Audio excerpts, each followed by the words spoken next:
Start your blow dry on 80% dry hair.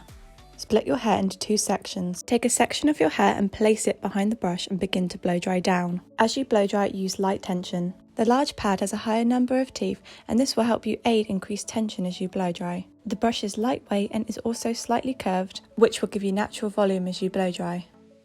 Take your time as you work through each section. This will help to reduce any frizz. Repeat this process throughout your hair until your hair is dry.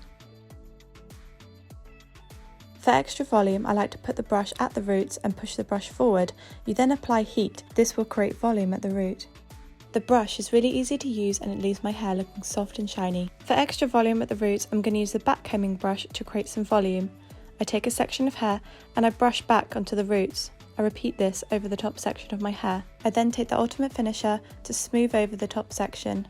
I then brush the ends of my hair to finish off the look.